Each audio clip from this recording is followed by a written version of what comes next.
Alexa, play an Enduring Alliance Audible. Resuming Enduring Alliance from Audible. There's about 25 minutes left in this chapter and about 11 hours, 46 minutes left in this book. Understood on both sides of the Atlantic to be essential components for providing Europeans with an intangible sense of security. This was much more difficult than it might sound, for a constant theme of this book is the nagging worry of NATO leaders that their citizens rejected the very notion of power politics upon which the concept of NATO rested. The Allies believed that by signing the North Atlantic Treaty and maintaining NATO, a growing and unruly hodgepodge of councils, commands, and committees, they were insulating themselves and their citizens from appeasement and ultimately a war that no one on either side of the Iron Curtain wanted. The democratic nature of Allied governments, or some democratic styling of the alliance itself, has long been assumed as the glue that kept NATO together.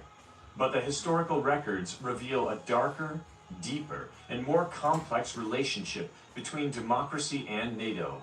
The Allies did not maintain NATO because it was an alliance of democracies, but because it offered the best insurance against the dangers of democracy, a fickle electorate that in seeking peace might pave the way for war.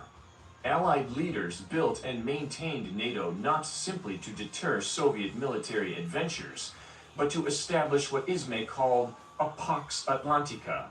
Like the Pax Romana, the Pax Atlantica was to establish a period of peace enforced by arms.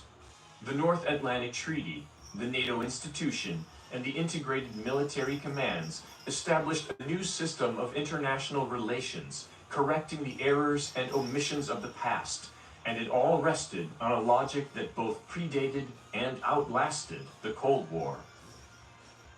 To understand the Pax Atlantica, then, is not to focus solely on the internal workings of NATO councils, committees, and military commands, but to think about the broader Stop.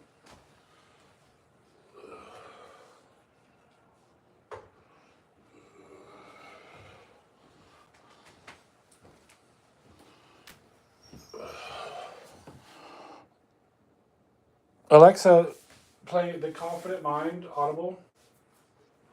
Resuming The Confident Mind from Audible. There's about 41 minutes left in this chapter and about 8 hours, 36 minutes left in this book. Count up. But it prevents the thoughts and memories that create fear, doubt, and worry from getting in and drawing the bank account down.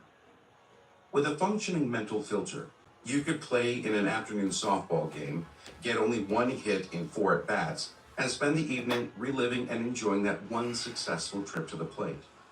Naturally, you might also want to sharpen up your batting stance and your swing with a little practice before your next game.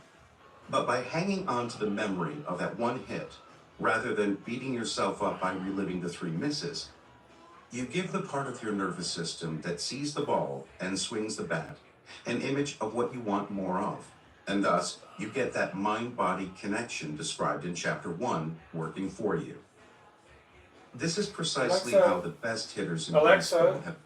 Stop.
Alexa, go home. Alexa, play Artemis Audible. Resuming Artemis. There's about 8 minutes left in this chapter and about 5 hours, 17 minutes left in this book. He hadn't looked up yet, but he would soon.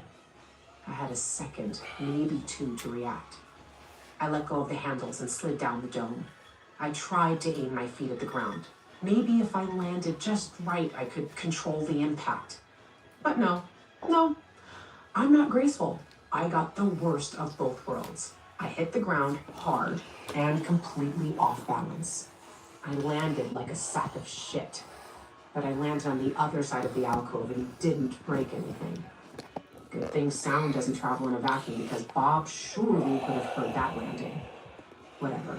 A clumsy, awkward success is still a success. I hugged the wall of Aldrin and crept away from the port until I couldn't see Bob anymore. I wasn't sure where his patrol route would take him, but I knew he wouldn't stray far from the port's airlock. I continued until I was well clear of the port and sat down with my back against the bubble. Then I waited. I couldn't see the train alcove from my new position, but I could see the tracks leading away from town. The train appeared on the horizon half an hour later. Owing to the small size of the moon, our horizon is only 2.5 kilometers away, so I didn't have long before it arrived at the station. I waited for the train to pull into the alcove and dock with the port. Then I crept along my side of the alcove. This was the first train of the day.